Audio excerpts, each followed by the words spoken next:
Hello, my YouTube family and friends. I pray that everyone is having a beautiful, blessed Thursday morning. My days are a little mixed up again because we're off. Well, I was off yesterday, so it just sort of feels weird for New Year's, how Christmas landed, and then New Year's Day, right in the middle of the week. But anyway, pray you all had a beautiful New Year's Day, and second day into the new year, and everybody at my workplace they were saying Happy New Year, we'll see you next year. So just so encouraging, and things like that. So really appreciate the people that God has placed me around. And I was just thinking, of course I got my son's car, took him to work because he gets off or I get off earlier than he do, and then that way he don't have to rush through traffic trying to get to me. It'll just be easier for me to just scoop him up and we go on home. But anyway, I'm thankful again for having access to a car and being able to get to and from where I need to go. And like I said, I have to Uber, every now and then I have to Uber, but he told me, he said, Mom, you don't have to do it all the time like you were doing it. And I said, yeah, that's true, son. But as I think back on, last year, and I said I told the Lord I was going to write down everything that he's brought me through, how it happened. And, I just really like to reflect at the end of the day. And then early in the morning when I wake up to pray, I like to just think back, how God answered that prayer.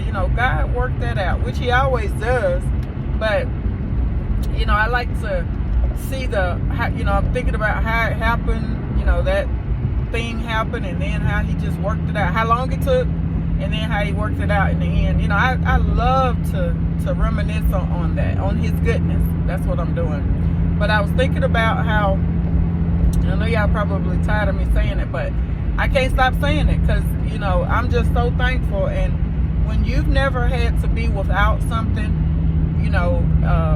I've shared this before, when you've never had to be without something, when you've always had something, I tell my parents, I tell my in-laws, I tell, whoever, I say, you guys haven't had to relocate. You guys haven't, God didn't tell you to relocate. God didn't, when you've had to do something you've never done before, it brings new meaning to a lot of stuff, it really does. And it makes you appreciate things a whole lot better, than before. And when we were without a place to live, our own place to live. We had a place to live, but it was not our place to live, our own place to live. For those 3 months, that's why I'm so thankful. I can't stop thanking Jesus enough, because I know it was him and only him who brought us out of that situation. And like I said, I went on to work, kept doing what I needed to do, and this, that, and the other. But,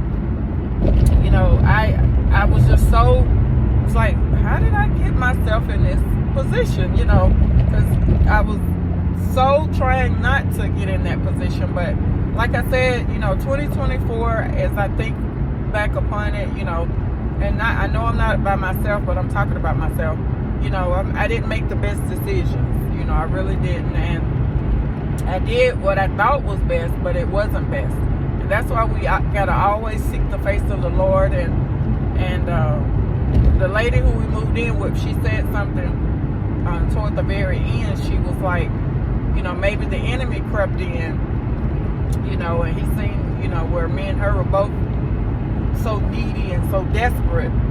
And he just said, okay, and I'm gonna put you in this situation. And, it really humbled me. Yes, it did.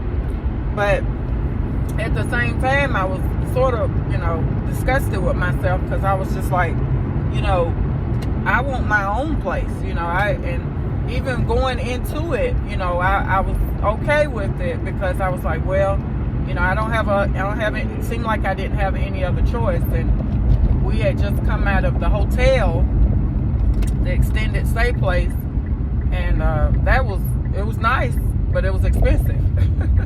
It was very expensive. And I was just like, okay, we can't do this for long because we're gonna be broke. And so anyway, I just kept thinking every day and every night, okay, what can we do? And then, that happened with her. But, I feel like, as I think back on it, if nothing else, I always say this, if nothing else, I was supposed to just help her. Maybe I was never supposed to be, in that situation, but she needed help. And she said she cried out to God as well. So, maybe it was purpose by God. I don't know. But even if it wasn't, he made it all work together for our good. So, I'm not complaining or anything, but I think back on stuff when it happens or after it happens or as it's happening. And I say, well, Lord, I just want to learn from that. I don't want to do that again. Because like I said, that was not fun at all. It was not fun. And, I was like, yeah, we don't have to. And because I was still paying her. I still paid her. I didn't stay there for free. And I paid her, a nice little sum of money. Like I said, it wasn't any pennies. I paid her. So, but still, at the same time, it wasn't our place. And then I think back on, could we have done something different, Lord? I just think back on a lot of stuff, even though that's in the past. But I reminisce and I think about stuff like that because, I don't want to make that same mistake again. I don't want to find myself in that predicament again because it wasn't fun. It wasn't fun. And staying with somebody else, I've already asked the Lord. I said, Lord, please don't allow me to make a decision like that ever again. Show me another route or let me do whatever I need to do because I don't want to find myself in that situation again. Ever.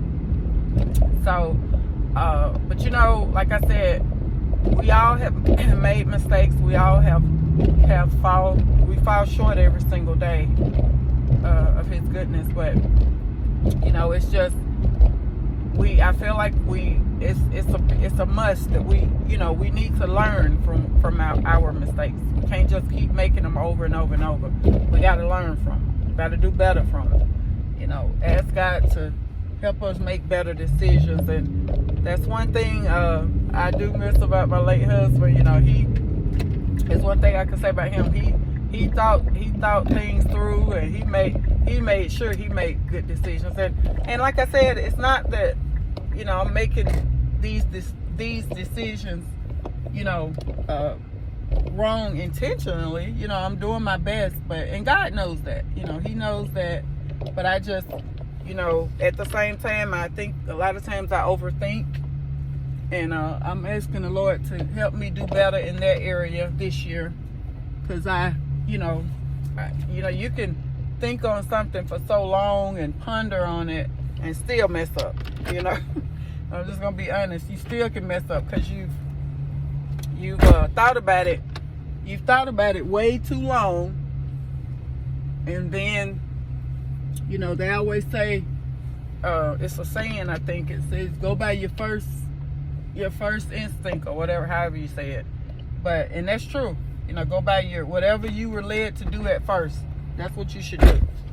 And a lot of times we say, well, that's not, a lot of times that first instinct, that's not really what you think you should do, but that's probably going to be the best decision. It's probably going to be the best decision. So, but we'll go and sit on it and wait, and then we'll end up doing the opposite of that. So, like I said, it's, I don't really believe that there was no other way. We were waiting and we needed a place to live or whatever. But anyway, that's in 2024.